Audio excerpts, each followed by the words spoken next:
Good morning, my dear children. Today we will learn about chapter Is Matter Around Us Pure? It is your second chapter of science.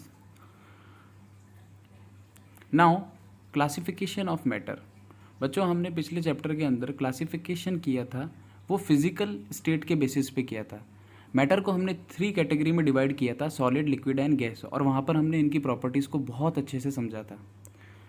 इस chapter के अंदर हम chemical composition के basis पर matter का classification समझेंगे। Now on the screen you can see that matter is classified into 2 parts which are pure substances and mixtures. Again you can see pure substances are classified into elements and compounds, while mixtures into the homogeneous and heterogeneous. Now what are elements? Any substance which is in pure form, it means it is composite of only one type of atom. बच्चों अगर एक type का atom किसी substance में पाया जाए उसे हम एलिमेंट का नेम देंगे। एलिमेंट में के एग्जांपल में आप कार्बन, नाइट्रोजन, सल्फर, फॉस्फोरस, अगर ये इंडिविजुअल एग्जिस्ट करते हैं, इनके एटम इंडिविजुअल एग्जिस्ट हैं, तो हम उन्हें क्या नाम देंगे बेटा? एलिमेंट। अगर यही एलिमेंट के कुछ एटम्स मिक्सअप होकर किसी फिक्स रेशियो में कंबाइन होकर नया सब्सटेंस बनाएं, उन्हें हम कंपाउंड का नाम देंगे। एग्जाम्पल के लिए आप समझ सकते हैं वाटर, कार्बन डाइऑक्साइड। वाटर में हाइड्रोजन और ऑक्सीजन दोनों मिक्सअप हैं, कार्बन डाइऑक्साइड में कार्बन भी है और ऑक्सीजन भी है। तो एलिमेंट सिंगली एग्जिस्ट करेंगे, compound as a mixture exist करेंगे। यू कैप्ट रिमाइंड दैट अगर कंपाउंड बनता है तो वहाँ पर रेशियो बहुत फिक्स होता है, एलिमेंट्स का रेशियो फिक्स होकर ही कंपाउंड का फॉर्मेशन होगा। Now homogeneous mixture and heterogeneous mixture. बच्चों देखो, होमो मीन्स सेम होता है एंड हेट्रो मीन्स डिफरेंट होता है। अगर किसी मिक्सचर का composition through out the same रहे तो वो होमोजीनियस कहलाएगा, और किसी मिक्सचर का कॉम्पोजिशन डिफरेंट रहे तो हम उसे हेट्रोजीनियस का नाम देंगे। एग्जाम्पल के लिए lemon water, sugar water homogeneous कहलाएंगे एंड मडी वाटर हेट्रोजीनियस कहलाएंगे। एक खासियत और है इन मिक्सचर्स की, अगर होमोजीनियस मिक्सचर होता है तो उसका taste throughout the same रहता है। On moving further you can check on the slide that elements can further classify into 3 sub categories named as metals, non-metals and metalloids. Similarly, on the right hand side you can categorize homogeneous into true solution and heterogeneous into colloids and suspensions.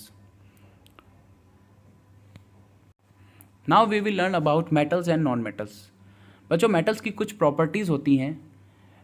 metals hard होते हैं, lustrous होते हैं, sonorous होते हैं, साथ ही malleable और ductile भी होते हैं।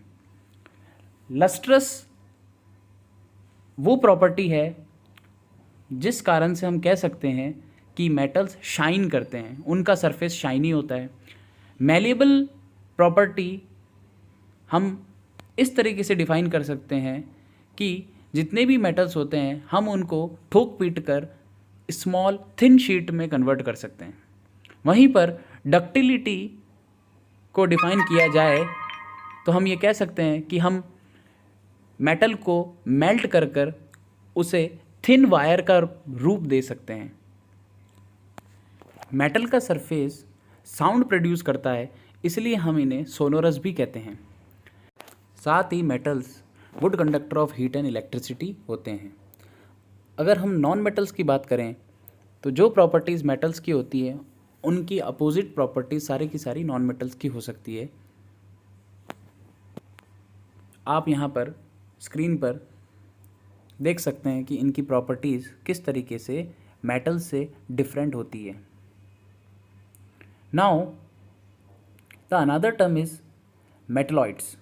Other than metal and non metals there are some metalloids also which behaves as both metals and non-metals.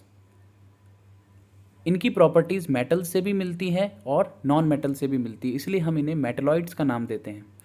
Metalloids बच्चों आप स्क्रीन पे देख सकते हैं, हमारी पीरियोडिक टेबल में कुछ एलिमेंट्स को हमने मेटलॉइड्स यहाँ पर येलो पोर्शन में मैंने यहाँ पर शो करके आपको बताया है।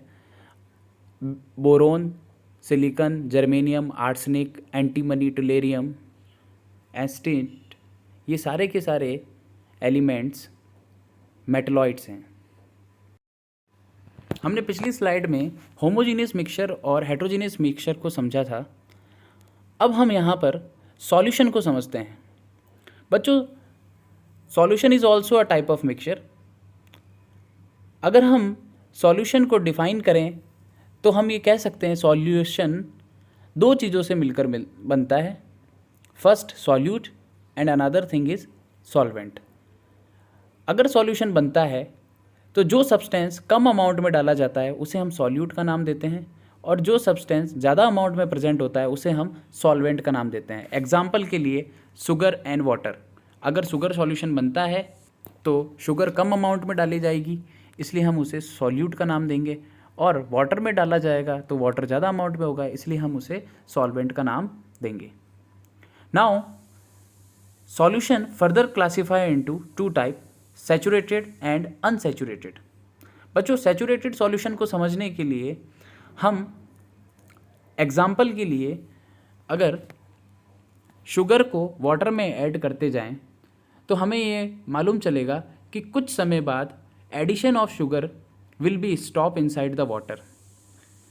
ऐसा क्यों होता है? क्योंकि वहाँ पर सॉल्यूशन सैचुरेटेड फॉर्म या फिर सैचुरेटेड स्टेट में चला जाता है। तो हम कह सकते हैं कि वो सॉल्यूशन जिसमें